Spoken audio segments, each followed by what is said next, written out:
new online campaign for making subtitles compulsory at the cinema is getting attention. Cinema subtitles can be essential for deaf people, and many hearing people also use them to understand what's being said.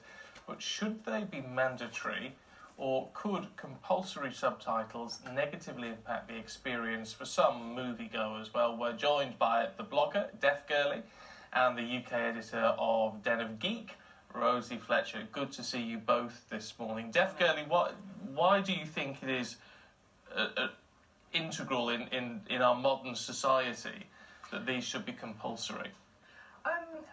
For me, subtitles make my world 3D. So when I go to the cinema without subtitles, I can't hear anything.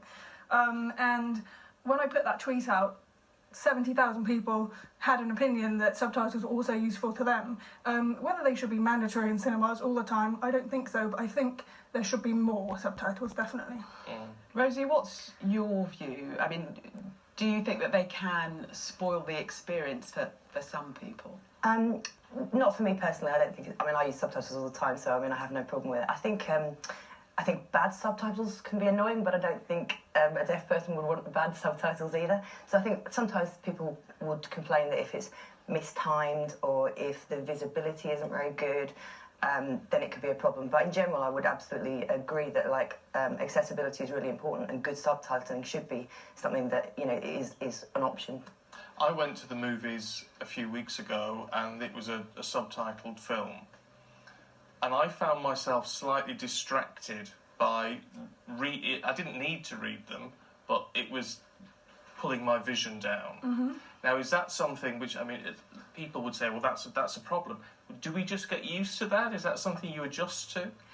Well, for me, that's the only option I have available, so I guess I'm completely used to it. But to put it into context, my local cinema shows nearly 800 movies a week, and of those, 2 to 3 are subtitled on a Tuesday and a Sunday. So I think even just increasing that by an extra, even if half the movies were subtitled, that would give us an equal standing, and also people that like the subtitles to attend, and then people like you who find it distracting to then go to the non-subtitled versions.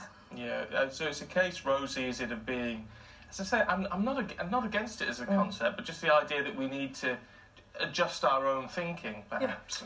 Yeah, perhaps. I think there could also be some technological solutions. It depends on who the onus is on, but for example, like opera, we're used to having subtitles and different kinds of methods of subtitling all the time, and that's completely normal. So, subtitling which is above the screen, or you'll have screens on the side, and so if it's something that everybody accepts is completely necessary, then perhaps it's a case of cinema chains investing in more innovative ways, that perhaps if people find subtitles distracting, then maybe subtitling is a way, or as you said, an option to choose either, so you can pick to go to the non-subtitled one, or you can pick to go to the subtitled one. Yeah, I was going to ask about that, whether there's a way of opting in, whether the technology exists that you can sort of opt in or not. Yeah, so there are things being developed. So the National Theatre has these things called I can't remember exactly the phrase, but it's smart tech. It's glasses that that will have an overlay of subtitling. But we were talking about this earlier, and it's not a great experience, I understand.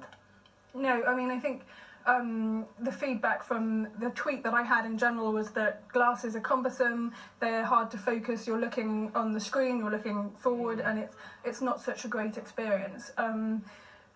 I think open captions or maybe subtitles at the bottom are a good thing, but it's more about also for me raising awareness about it, so that hearing people know subtitles are an option, and they can see which movies are subtitled at the cinema and avoid them if they want to, or actively go. And if hearing people like subtitles, to ask the cinemas to put more on, to let them know. But in terms of that awareness, what is very interesting is the response that you've had. Now, that's incredibly positive. That must give you a lot of hope that actually people do want to see things change. Massively. When that tweet started to go viral, I was just grinning from ear to ear, because I'd been led to believe that it wasn't something that hearing people did want. And I respect that some hearing people don't want that, but to have so many people come back and say, I always have it on Netflix, I'd love it at the cinema, or even, I don't particularly like them, but if it was important to deaf people, I would totally tolerate it. Yeah. It was a massive boost to to how I felt about things.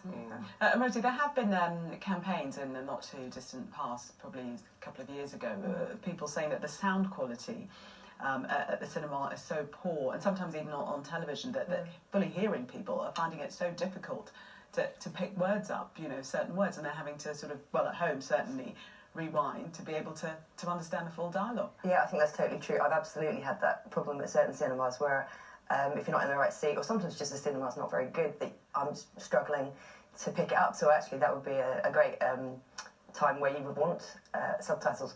But also, I mean, I don't know whether it's this country or culture in general, but like, for example, at the Cannes Film Festival, all of the cinema screens have the option of not just one set of subtitles, but two, because of course it needs to be subtitled. If it's a German film, for example, it will be subtitled in English and French, and so that's like an option that's constantly there. But I think if UK cinemas don't have that option currently, then I think it's maybe just looking at a way for easy subtitling to be switched on that, you know, that everybody's used to and comfortable with.